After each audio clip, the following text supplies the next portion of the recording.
Israel Update with Gadi Taub and Mike Duran.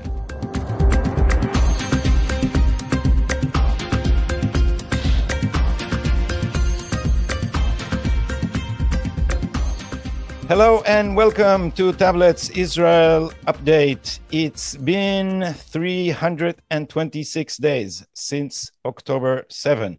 It's a Tuesday, August 27, 2024. I'm Gadi Taub in Tel Aviv, and waiting in Washington, D.C. is Mike Duran. Hi, Mike. Hello from the headquarters, Gadi. Oh, we didn't say headquarters for like maybe 30 programs or something. That's very refreshing.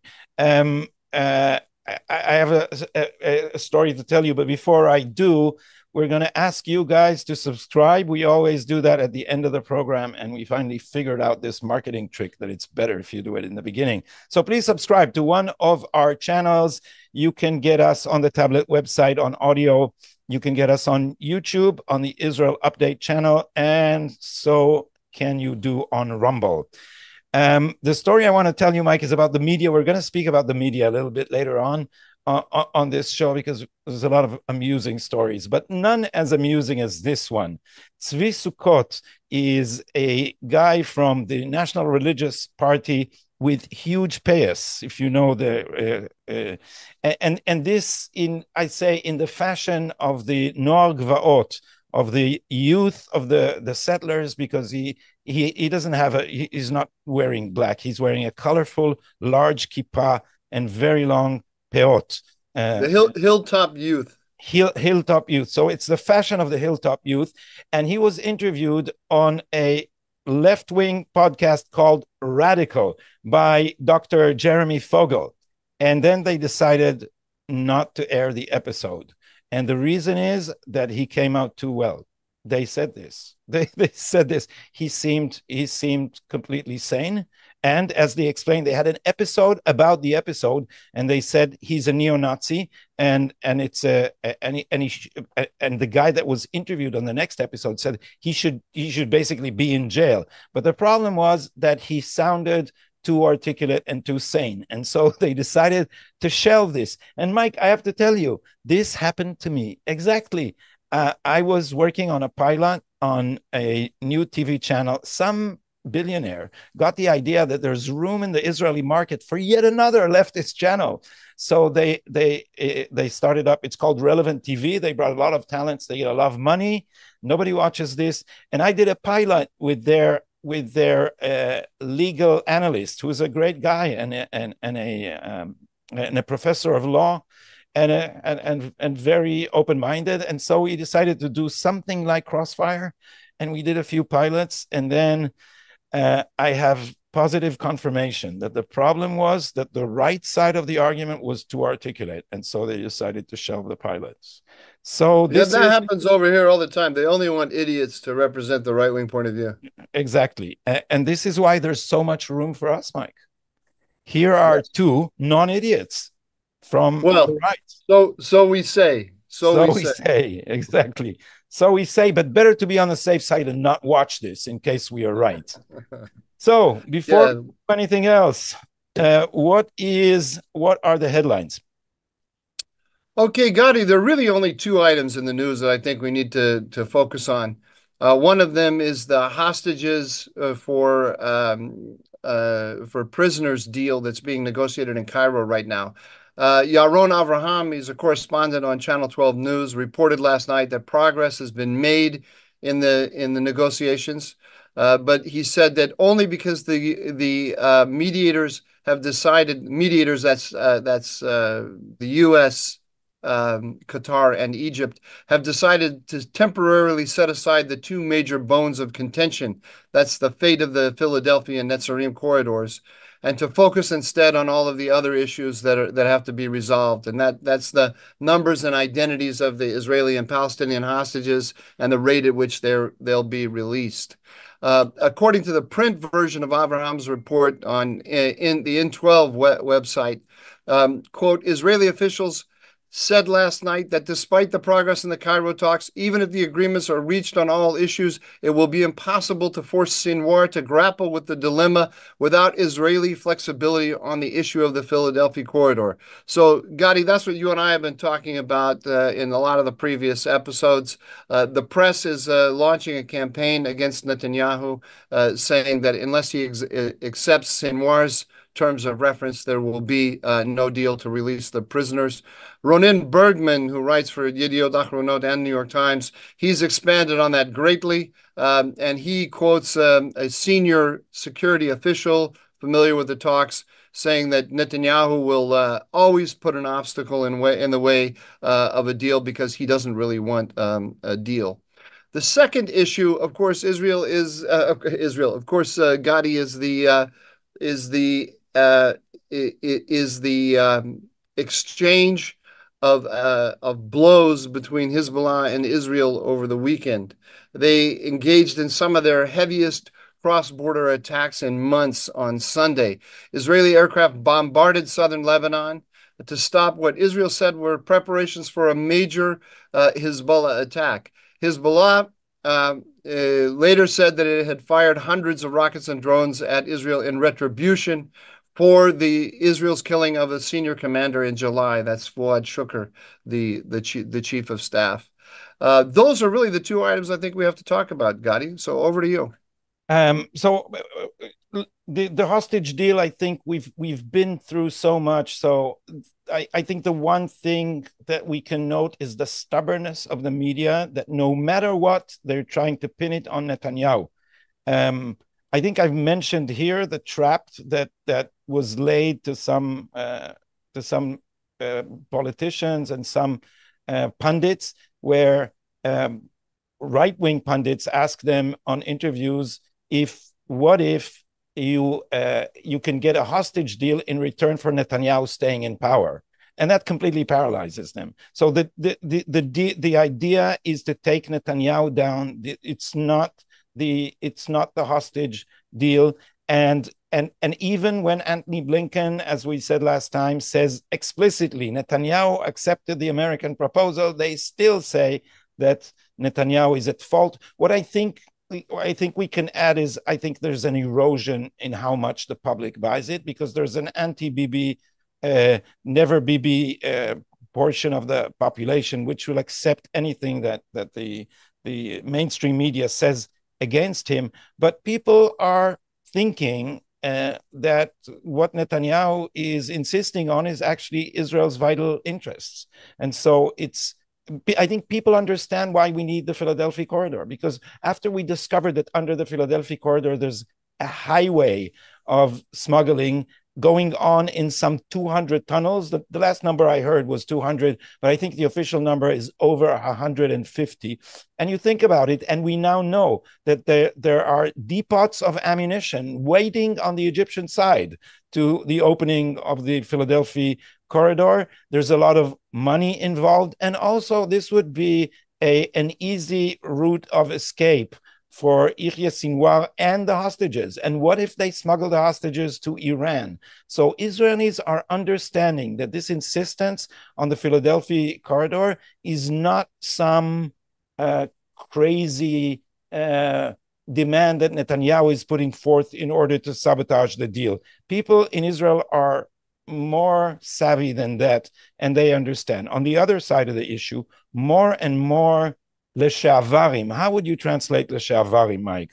The has-beens, no? Yeah, security has-beens, and not just has-beens. Even as we have noted, Minister of Security, that you call Minister of Defense, Gallant, the chief of the IDF, has been also hinting that we can do without the Philadelphia corridor, and it would be enough to have sensors there. Yeah, we know what sensors can do. We tried that until October 6th, and up to October 6th, it actually worked. I wanted to make this the dumbest take on the news, but I'll reveal it now, because what I did on Twitter is I pulled out of the archive, I pulled out a huge full-page ad that was signed by hundreds, or is there hundreds or 100 senior officers in reserves and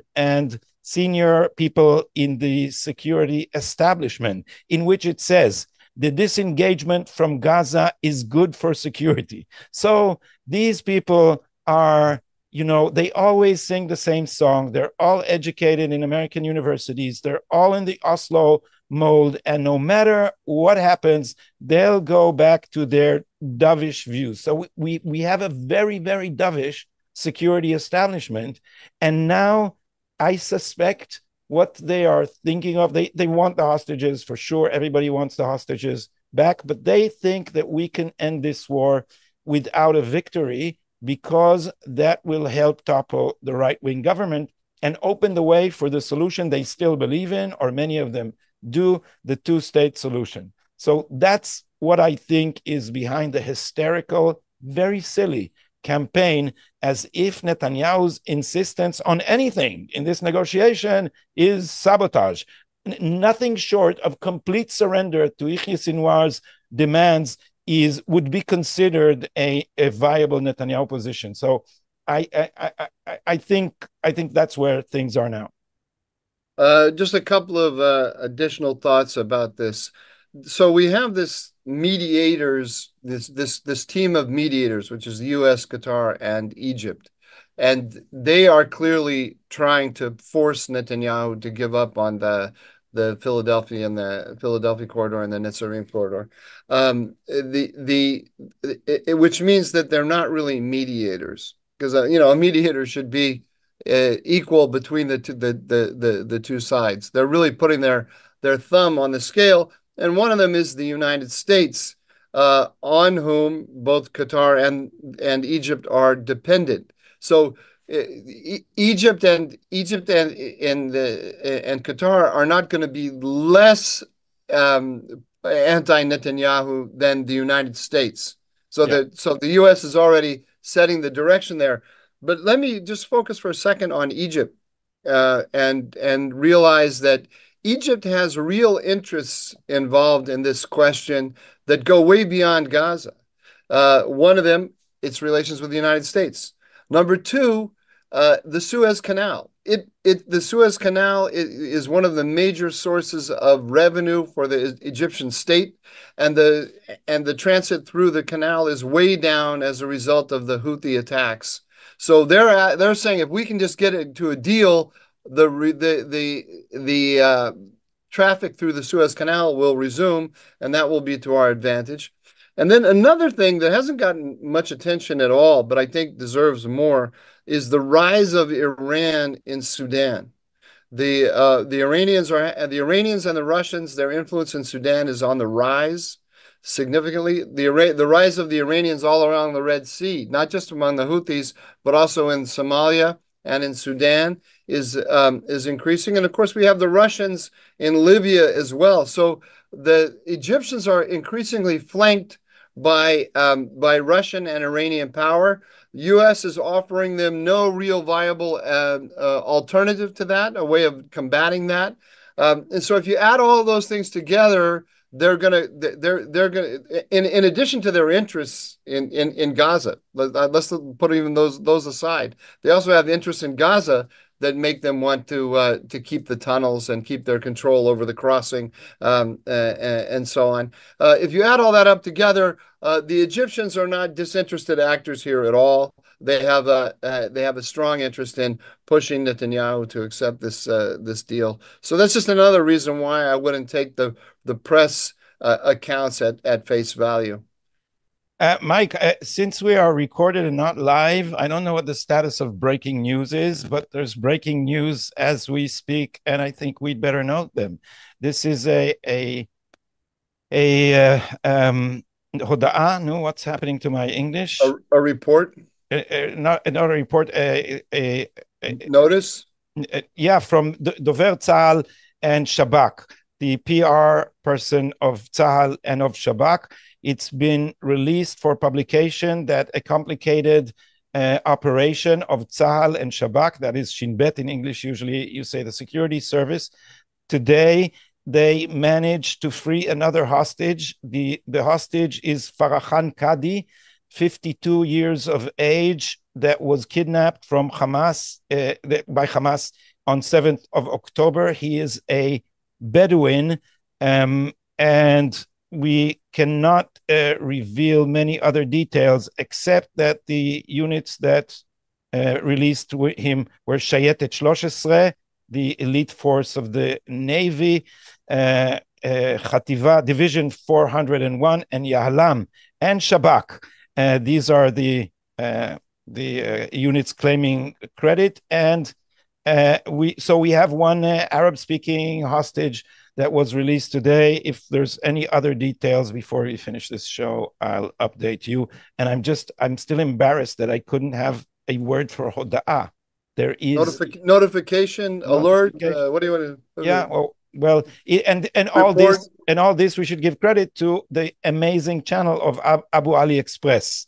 But what we also learned from this, Scotty, and I think it's really important, is that while I'm talking, you're just sitting there and reading news. Yeah, and I'm saying all these really interesting things. I heard everything you say about Sudan.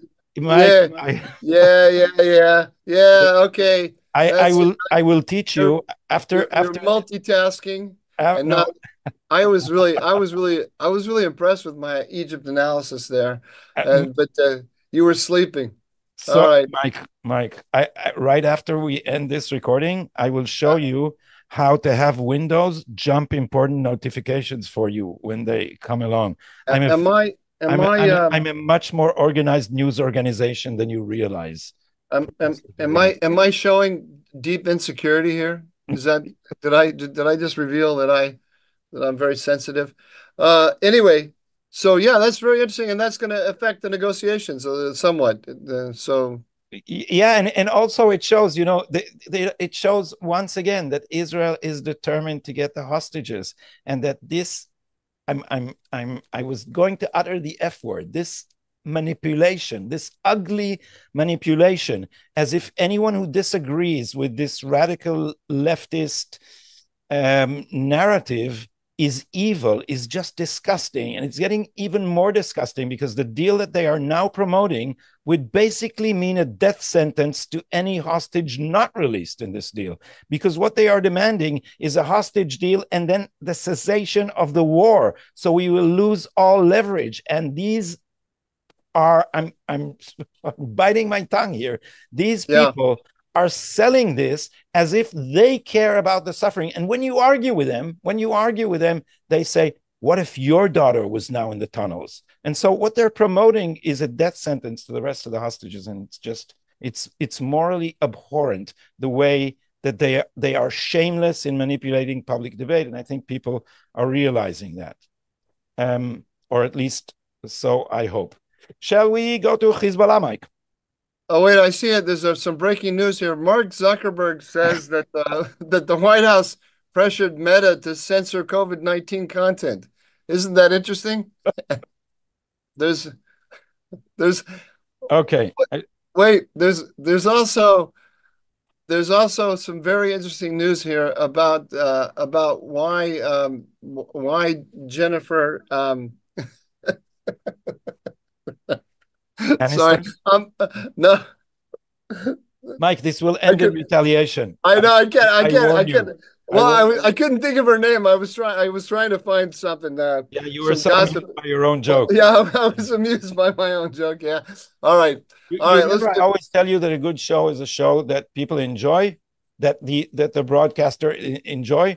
There's one caveat to think. A good comment is not when the comedian laughs. When you shouldn't be too amused with your own joke. It's always a bad sign. I agree. Okay, we'll move on. I'll get serious here.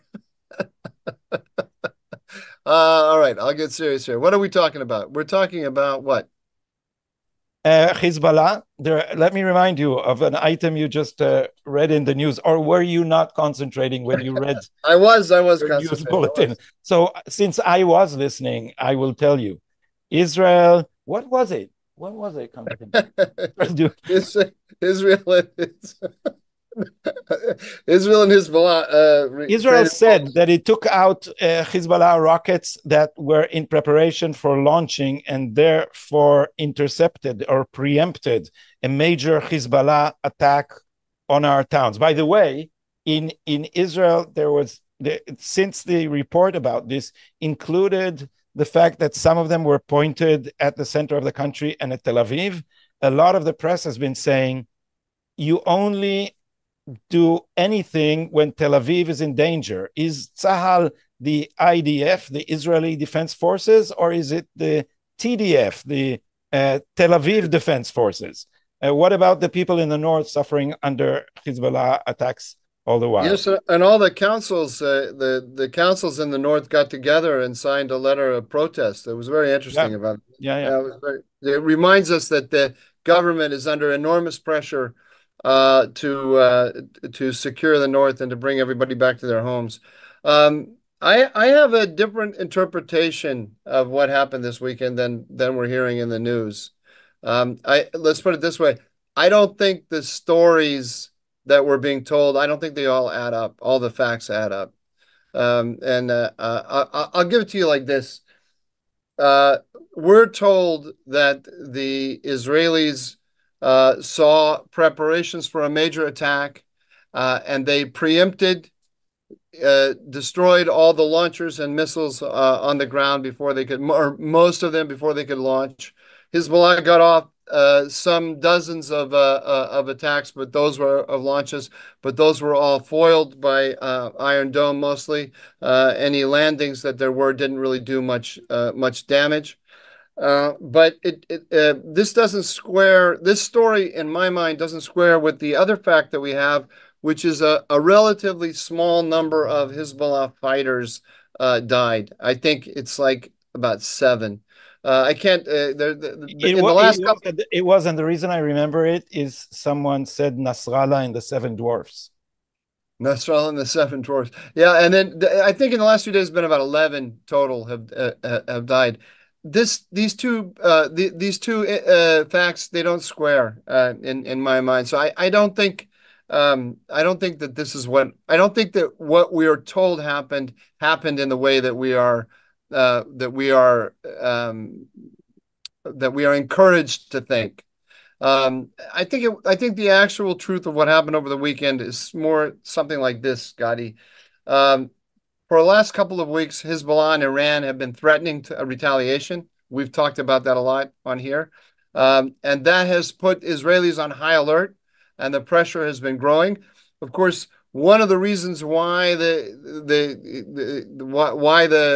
Hezbollah has made this threat and not carried it out immediately is actually part of the retribution is to put Israel on this high alert, make everybody nervous. It costs a lot of money to put everybody on high alert. It's so you get some of the effect without even actually carrying out the attack. And I think the Israelis got sick of it. And they decided to preempt without information actually that the rockets were being put on the launchers. Instead, they went and they did a massive attack, but it was attack against infrastructure only. They know the holes in which Hezbollah is keeping its rockets and some of its launchers. It hit those. It was careful not to kill a lot of people, but to just take out infrastructure. This is not something you could do if the rockets were actually being put on the launchers. If the rockets are being put on the launchers and you hit them, you're going to have lots of huge explosions, and a lot of people are going to die who are going to be in the vicinity of those launchers. They attacked only launchers and missiles that are in south of the Litani, which is also interesting. They didn't hit any of the precision-guided missiles that are in the Bekaa and north of the Litani, and that was a signal of de-escalation actually to Hezbollah. So I think the actual picture is very different than the one that we're being presented with. That's very interesting. How does the fact that they did it only in the south signal de-escalation. What this seems to be is if Hezbollah, if I'm reading your interpretation correctly, if Hezbollah did not plan a major attack, then Israel is pretending that Hezbollah is escalating, and in return it is can you say in English re-humiliate? Re-humiliate? Yeah. How about that? I don't think that's a phrase, but everybody understands what I meant. We can start it. We can start it. Yeah. You can create it. So Hezbollah is already. I don't know if you saw all those jokes about Nasrallah being chicken. Yeah. Well, they hit the major target that Hezbollah did hit was a chicken coop. Yeah, but it also works better in English. There's since now you can do it with AI. There's the Arab media is flooded with animation combining Nasrallah and a chicken. Yeah, and saying basically that he is incompetent, and also that his boasting and bluster is all bluff. So Israel is pretending that Hezbollah is escalating. Well, let's so I don't want to. I have an interpretation here of the facts as I see them. It's a hypothesis. I don't want to push it too hard. There's something called a launch cycle if you're an intelligence analyst, and the launch cycle begins with the political order. Let's say that the Israelis know that Hezbollah is going to start launching rockets when Nasrallah says chicken on the telephone, and that's the code word. And so that's the political decision that begins the launch cycle. But then that has to translate down through the operational elements, and it takes a little bit of time before you have operational elements actually going and getting rockets and putting them on launchers and so forth. So if Nasrallah said chicken, then the Israelis have evidence that that an operation is about to begin, and they preempted. Of course, we also have all of the statements from Hezbollah over the last 2 weeks that it's coming. It's coming. You know, they have this big windup. We've got to. Our fist is coming at you, and boy, it's going to be really powerful. I mean, it kind of reminds me. Do you remember that scene in what were the adventure movies with Harrison Ford? He was in the Temple of Doom and Indiana Jones. Indiana Jones. Do you remember the scene where the guy comes out with the scimitar and he's brandishing his scimitar, and then Harrison Ford just pulls out the gun and shoots him? Yeah. This is kind of what happened between. This is how I see what happened between Hezbollah and Israel. It's not that the Israelis had no indication that this was coming. It's just not that it was. They weren't actually launched. They weren't actually putting the rockets on the launchers at 5 a.m. in the way that the Israeli statements suggested. And it's a de-escalation, because this is, you know, imagine you're in a bar and you go up to a guy who's a pretty tough guy, and you're threatening him, and then he just gives you a slap, right? A pretty significant slap, and it's a sign. I don't want to fight with you. I'm willing, but I am willing to fight with you if you keep all this up. And that's how this was a de-escalation, or at least offered Hezbollah the opportunity to de-escalate. They were very limited. They were geographically limited in their attack. Mm-hmm. They attacked in such a way as not to kill a lot of people. And they also allowed Hezbollah to maintain their precision-guided weaponry, which is actually the strategic weapon that the Israelis fear the most.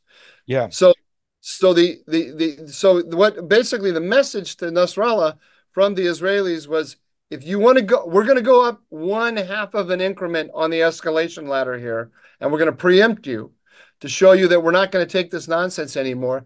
If you want to continue up this ladder, we'll match you. But we suggest to you that this wouldn't be a good idea. Yeah, so I'll add some bouncer wisdom to that. I'm not a bouncer, as you know, or anyone who has seen me in the flesh knows that I'm not a bouncer. I look tall only on television, and but I did write a book about nightlife in Tel Aviv, and so I talked to a lot of bouncers, and one of the things that they would say as their common sense in the old sense of the word, like the communal wisdom, the accepted wisdom of the bouncer profession is this: if you just slap his face, he'll come back with his friends. If you break his knee, he has 3 months in physiotherapy to think if he wants to mess with you again. So that's street deterrence. So it might to apply that to the logic of what's happening. I think that since what you say is probably accurate, that Israel took it half a notch up, that can be interpreted as escalation or as de-escalation in the way that you mentioned. And I'm following this closely. And I think that before we finish the analysis section of our program and move to discuss viewers' questions and the dumbest mistake, I think there's an elephant in the room which we have to start discussing and probably need to discuss further in the next episodes. Is I don't want this to wind down. I think I thought as long as the Gaza operation was moving ahead in full force, and before we took control of the Philadelphia corridor, which I think was a turning point in the what is happening in this war. We all said that the North would wait until we finish the major operation in Gaza, but the North can't wait indefinitely. And as we have discussed many times, Hezbollah and Iran are eager for a ladder to climb down on from their bluster and threats, and they are willing to accept or will grab with both hands a ceasefire and a cessation of hostilities in the Gaza theater. And because they want to go back to the nuclear program that they have in Tehran, and so long as they have not finished developing nuclear weapons, they need Hezbollah to deter Israel. We, on the other hand, can't afford to wait until they have nuclear weapons. So eventually the showdown with Iran will come, and it's much better that it would come sooner rather than later. Problem, as you have often pointed out, it will be difficult to go out on a full-scale war with Iran with the United States against us as opposed to backing us. So there's another clock here where we have an American administration that's opposed to such a war, but but the current president is a lame duck and he has not yet won the election. So the quagmire is quagmire the right word here? Conundrum? What's the right word? I think dilemma, no? Dilemma. How simple. So the dilemma here is, what is the right window of opportunity?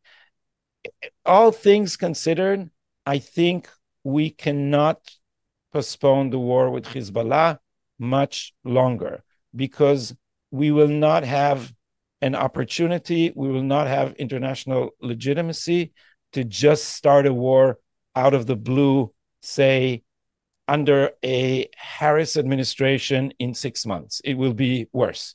So, and secondly, if we're comparing ticking clocks, there's also the clock that you mentioned, that people aren't able to return to their homes in the north. And that's, as you said, enormous pressure on the government. So people here are more and more sensible people are saying, this ladder of escalation and these minuscule movements on it are just, we are sitting and playing the same chess game with Nasrallah, where everyone knows the rules and where for each escalation there is a proportional escalation, for each hit there is a proportional response, and we need to do away with proportional and just go out in order to root out the Nazis on our northern border.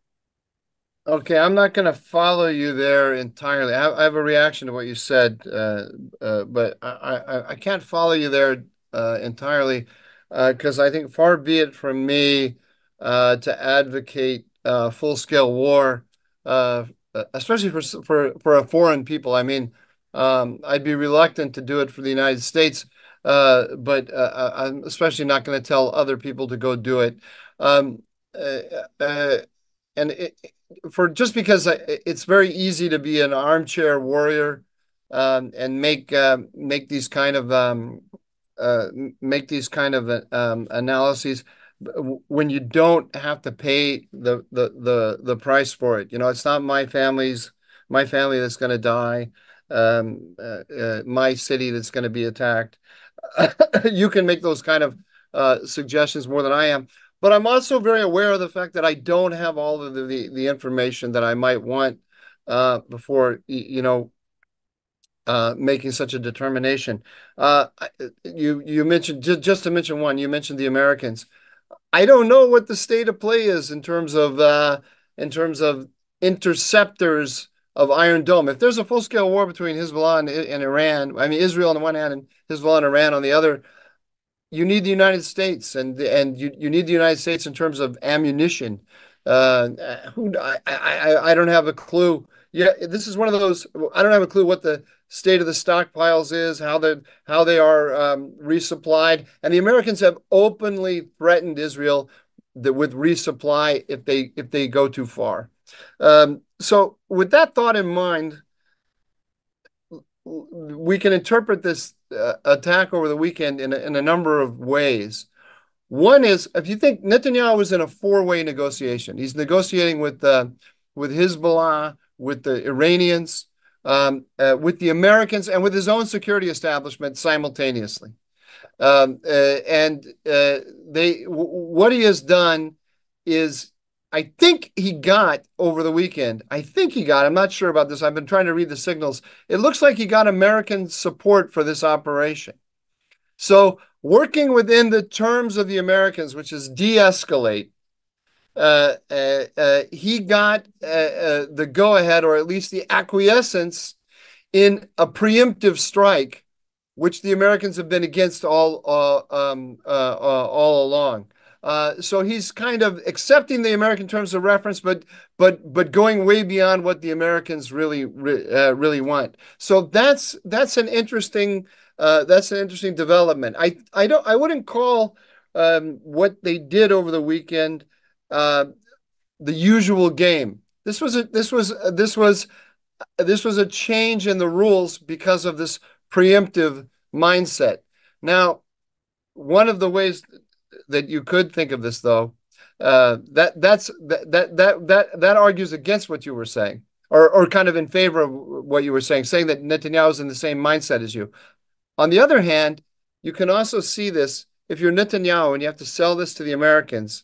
One of the things you have to you could imagine him saying is, "Hey, listen, Joe. Here's the deal. I've got 80 to 100,000 people in the north who want to go back to their homes who don't feel safe. I need a victory image.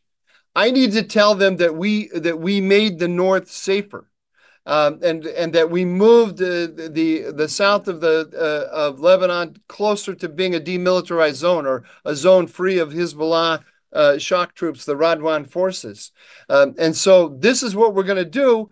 And then if we get the deal in Gaza and there's a ceasefire in Lebanon, I will be in a better position politically to actually end the war in Lebanon." So it's one of those events that you can interpret as pushing against the Americans and their efforts to shut down the war, or working with the Americans to shut down the war. Yeah, so we'll have to wait, and I understand your reluctance in recommending a war. I generally feel the same. Nobody is trigger happy, but if you look at the brewing storm then I think Israel would have to do something bold eventually. And you would, whenever you support such a move, you assume that risk, and then you think, or many think of Munich and of Churchill, and our because this is the historical lesson, I think. From all historical lessons, Munich is the most readily available code of what not to do. And so people are asking themselves, since this is not a decision for Israel to go to war, is not like a decision for America to go to war. A decision for Israel is sometimes to be or not to be. It's the threats are existential. And as Donald Trump said, Israel is very small, and its enemies are legion, and they occupy a huge territory around us, and so our margin of error is very small, and it is an unenviable position of any leader of Israel to face such decisions that may end in the extinction of one's country. So this is it's not easy to be a foreign analyst recommending this. It's not easy to be a local analyst supporting this. I sent you, I think, a brilliant expose by our friend Avi Bareli, who basically made the same argument that I made here. But it's if you have to sit on the chair where the decision is made, the burden of responsibility is difficult to even imagine. I think that the Israelis, that the Netanyahu government, the Israeli government should try to replicate the 1948 war. Because I think this is, in a way, a second war of independence. And the 1948 war, in the 1948 war, Israel managed, maybe just by accident, maybe it wasn't actually their strategy, but the way it worked out was very advantageous for Israel, because the Arabs, all the surrounding Arab states and the Palestinians worked together to destroy Israel, or fought simultaneously to destroy Israel, but they were not well coordinated. And so the war ends up being three different wars, really. The first stage of the war is an Israeli-Palestinian war. The second stage of the war is an Israeli-Jordanian war. And the third stage of the war is an Israeli-Egyptian war. And these are all punctuated by ceasefires. There were ceasefires, and then it started up again, and it started up again. But in each one of them, Israel was able to focus on one front, prioritize one front over all others, and didn't have to worry about the coordination among all the elements. What Iran, for the first time, Iran has organized all of its resistance axis against Israel simultaneously. The way it's worked out so far is that Israel's able to focus on Gaza without worrying about excessively about Lebanon. I know that obviously the Lebanon front is there. It's been hot, and it has caused a lot of hardship for 80 to 100,000 people. But the military focus has been on the south. I wouldn't want to behave in such a way that would bring Iran and Hezbollah together and able to coordinate. I think disaggregating them, dealing with them one at a time, is a smart way to go about it. So here's the dilemma about that. The dilemma about that is that we don't have a full and complete answer to the rocket threat that Hezbollah poses. They're exacting a price from Lebanon as a state is not a viable strategy, because we are fighting Hezbollah and not Lebanon, and Hezbollah's care about the fate of Lebanon, they don't bear direct responsibility, so the price is not a price that they are going to pay. So the way to exact a price for them is to hurt the Iranian economy. So this is the dilemma that Israel would be facing. If we if we need to suffer a painful, constant barrage of rockets on our cities, on our strategic targets, what is the price that we can exact from Hezbollah? You're in a dilemma there. You really are. There's no way. There's no way that Israel can behave militarily that will decisively end the rocket and missile threat from Lebanon. No conceivable course of action can do that militarily, because you would have to occupy all of Lebanon, which is an impossibility. Even if you occupied up to the Litani and even took the Bekaa, which you're not going to do, but if you were to do that, the threat would still be there. And even if you were able to end it for a few days, the minute you start pulling back, the rockets and missiles are going to start again. I mean, even Hamas, after 10 months of fighting and occupation of the Gaza Strip, is still firing off rockets from time to time. And they're not effective, but it just shows you the difficulty of eliminating completely such a threat. I agree with you.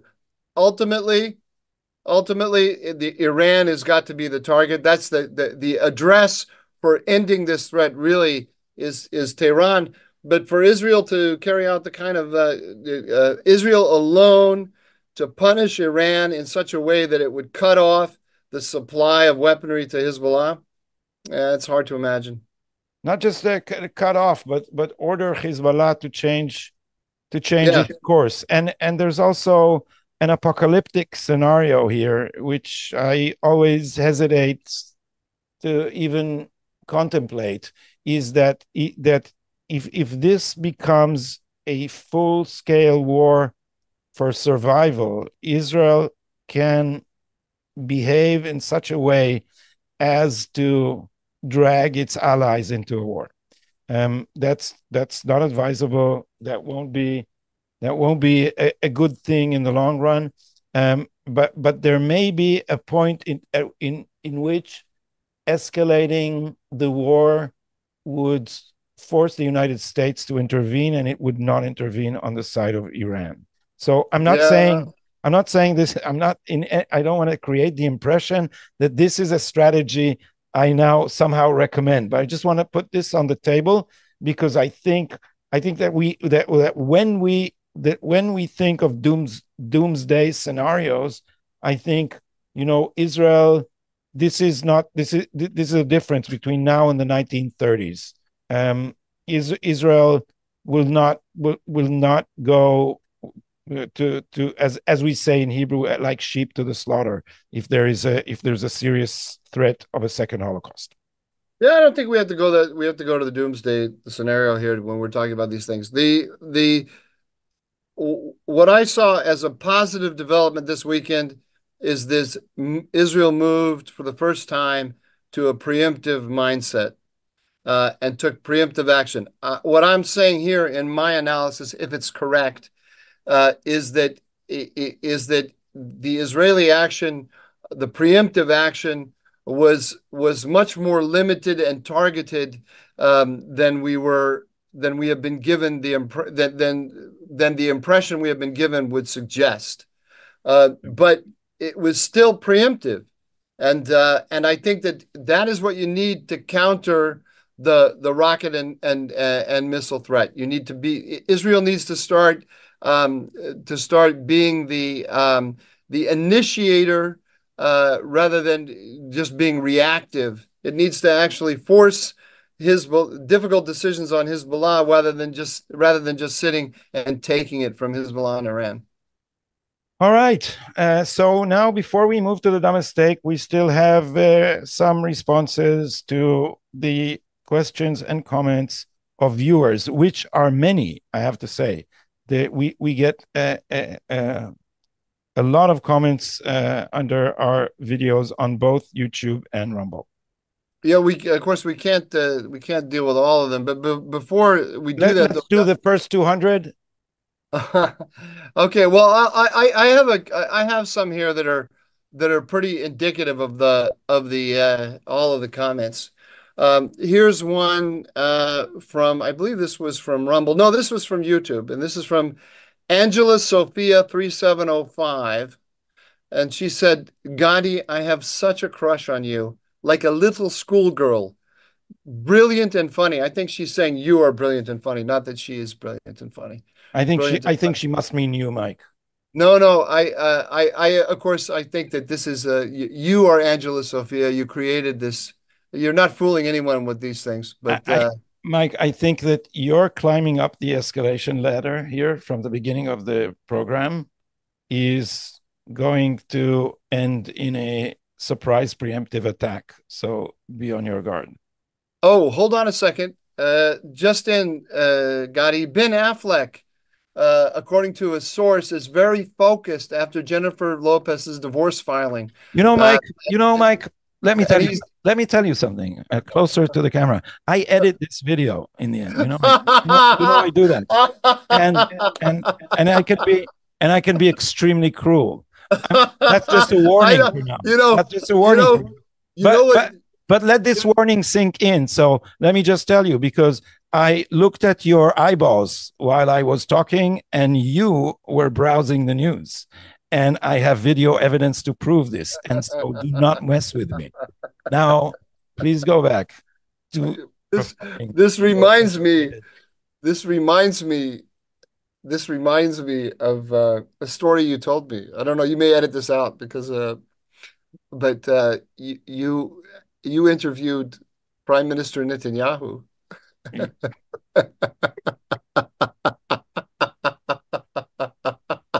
That I veto this story. Okay. I will not let you embarrass. All right, you know where I was going. Okay. All right. So then we have Mendocino 14 on Rumble. And he says, now listen to this one carefully, Gotti. He says, Director of the Hudson Institute, Mr. Duran, misspelling my name, D-U-R. And also your title. You're not the director. Yes. Yeah, he elevated me with Director of the Hudson Institute. He says, Mr. Duran, you are improving, allowing Dr. Taub to complete detailed thoughts. Thank you. So, again, I thought this would be like a serious letter to the editor section. This is serious. I mean, all these guys, they like you, and they think you're brilliant, and they want to cuddle you. The ladies want to cuddle you, and this guy wants to listen to you. Yeah. He complains all the time that I interrupt you, but apparently I've gotten better about that. So anyway, and he made you that too. He called you Dr. Taub, but me, Mr. Duran. Okay. Here, on a serious note, Stephen Rosenberg, 5998, he says, I want to know what your opinion is of the Times of Israel. I get a lot of information from it, but sense a very anti-Bibi bias. My son, who lives in Israel, thinks it's great. Okay. Yeah, that is exactly what I think of it.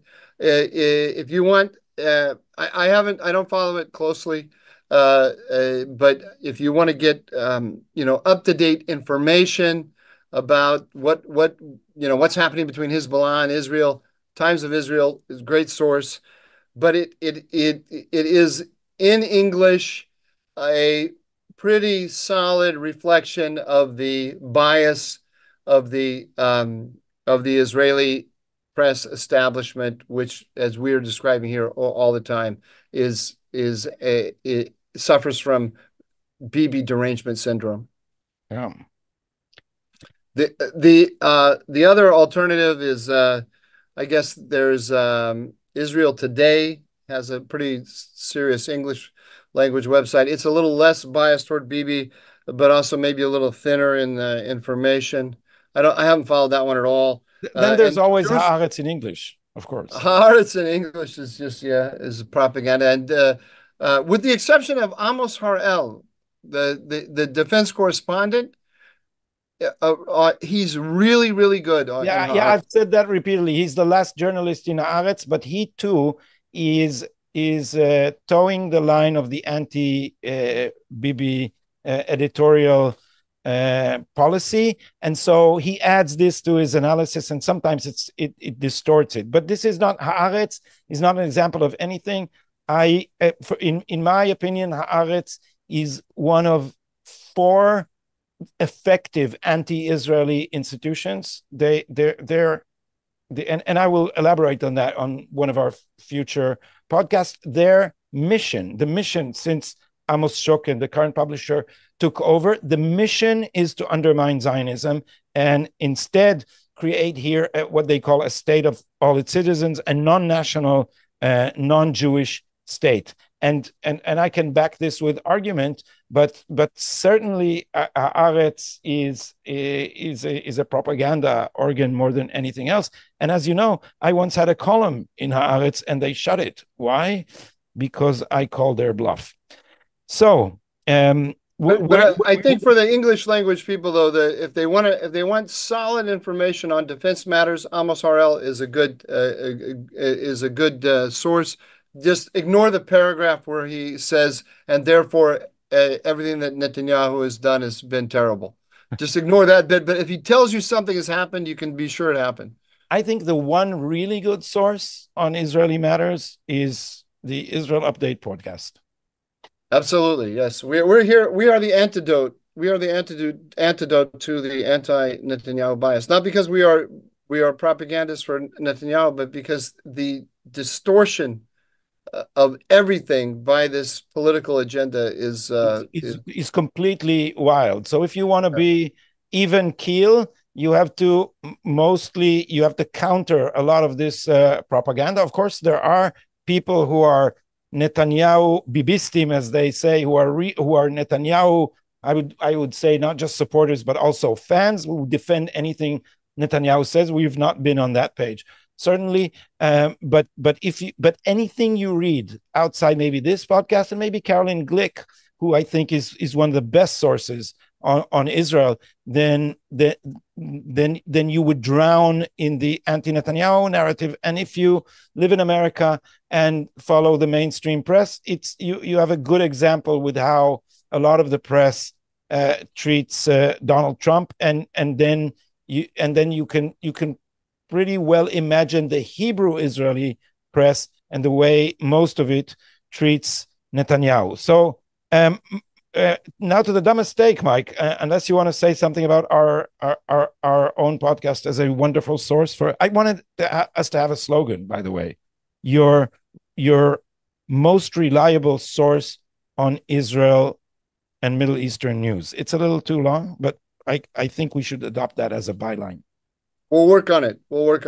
You know, this is the first I've heard of it, so I don't want to approve. You don't want to respond on air. Yeah, say something irresponsible that would make Israel. Well, anyway, the Onion used to have a byline saying that your finest news source, the Onion, the satirical, and I thought that was brilliant because fine is just such a neutral word when it comes to news. So for the dumbest take. But I saw a quote on the internet the other day from Abraham Lincoln saying that not everything on the internet is reliable. Yeah, but everything on the Israel Update podcast is totally reliable. Also from Abraham Lincoln. He recommended. Yeah, Mike, so your dumbest take on the news. My dumbest take on the news, I didn't want to quote some of the people because I know them. So just take my word for it when I tell you that after Kamala Harris's speech last week at the DNC, where she made a pro-Israel statements, a lot of people came out and said, "Aha, see, she's a lot better than we have been told.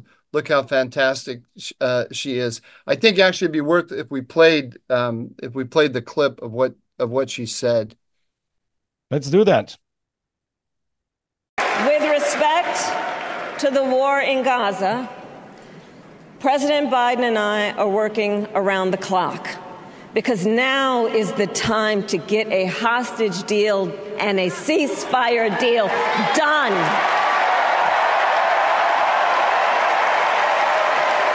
And let me be clear. I will always stand up for Israel's right to defend itself, and I will always ensure Israel has the ability to defend itself, because the people of Israel must never again face the horror that a terrorist organization called Hamas caused on October 7, including unspeakable sexual violence and the massacre of young people at a music festival. At the same time, what has happened in Gaza over the past 10 months is devastating. So many innocent lives lost. Desperate, hungry people fleeing for safety over and over again. The scale of suffering is heartbreaking. President Biden and I are working to end this war such that Israel is secure, the hostages are released, the suffering in Gaza ends, and the Palestinian people can realize their right to dignity, security, freedom, and self-determination. So, Gadi, a lot of people here in Washington interpreted this as a sign that she is not as hostile to Zionism and to Israel as people have been making her out to be. I don't agree at all. I think what you got here are the standard Obama-Biden talking points that justify the bear hug on Israel. She wants the war to end now. She is critical of Israel for the suffering of the Palestinians in Gaza. She is saying Israel has a right to defend itself, but that just means that the United States will define how it should defend itself, when it should defend itself. These are the same talking points that Biden has been delivering when he has opposed Israeli entry into Gaza, into Gaza City, into Khan Yunis, into Rafah, when he has opposed Israeli attacks on Iran, when he has restricted Israeli ability to hit back against Hezbollah in the north. There's no change here whatsoever. These are just standard, absolutely standard Obama-Biden talking points. Yeah, boilerplate, but it works.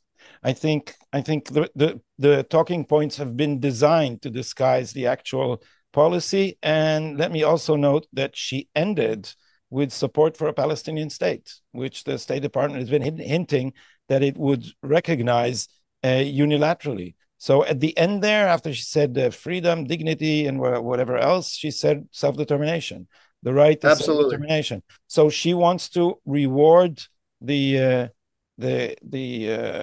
Hamas terrorists for their October 7 atrocities, which she also mentions, with a American backing for a state. But this is you have to give it to them at how good they are at the manipulation, how the tones and the metaphor create the illusion that they are going to support something which they are undermining, and yet they are also saying it. So if cold analysis of the text can reveal what their actual intention is, but the high-flying rhetoric is designed to discourage you from cold analysis of the text. So they are pretty brilliant on that, and I'm sure that this is not a text that Kamala Harris composed herself. Let me say this as a... No, definitely not. She definitely didn't compose it herself. And I agree with you. They are very, very, very talented at it. But there's also an industry of pro-Israel organizations and individuals who want to hear in this rhetoric something other than what's really there, and that's remarkable, is their ability to generate these third-party validators that say that they're actually that the Biden administration is actually delivering something other than what it's delivering. Yeah. So my mistake is I wanted it to be the מפקדים לביטחון ישראל, the ad in the newspaper that I already quoted of the has-beens, the former generals who have not missed a chance. I guess we would say the formers. The formers. The has-beens. Has-beens is a little bit too to condescending. Well, they actually deserve more condescension than even I implied, because I don't remember them being right on anything. So I had to pull something out, something else. And that something else is a piece by Nadav Eyal, whom you often read, Mike, and sometimes argue with in Hebrew over Twitter. And Nadav Eyal had a headline this last, I think it was yesterday, so Monday.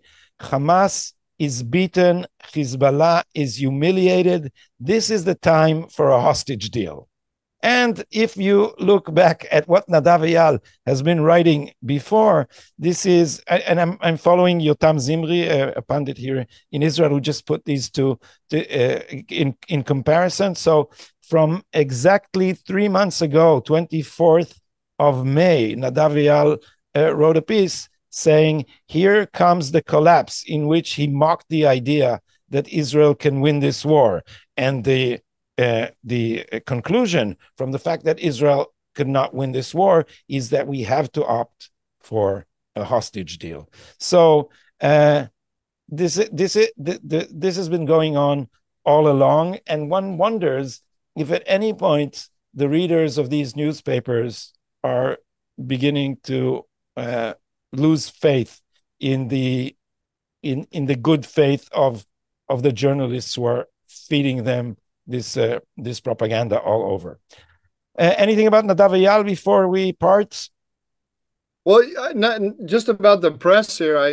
I keep wondering when people are going to wake up in general. I mean, we have the same press that told us that Biden was in great shape before the debate with Trump, and that his mental acuity was enormous. They turned on a dime and they suddenly told us, "Oh no, Biden has to go. Biden has to go now." And then they told us Kamala Harris has gotten so much better. She's improved enormously overnight. Yeah, overnight. She really. So I'm hoping that I think the average person is actually tracking this and factoring it into their analyses, but it's hard to know. I was a little surprised that they couldn't find 51 former has-been intelligence experts to say that Biden's dementia is Russian disinformation, but they haven't gone quite that far. So you are listening to a very different and very reliable source of information, Israel Update. Please subscribe to our channels, and we will be here next Tuesday as usual. Thanks for watching.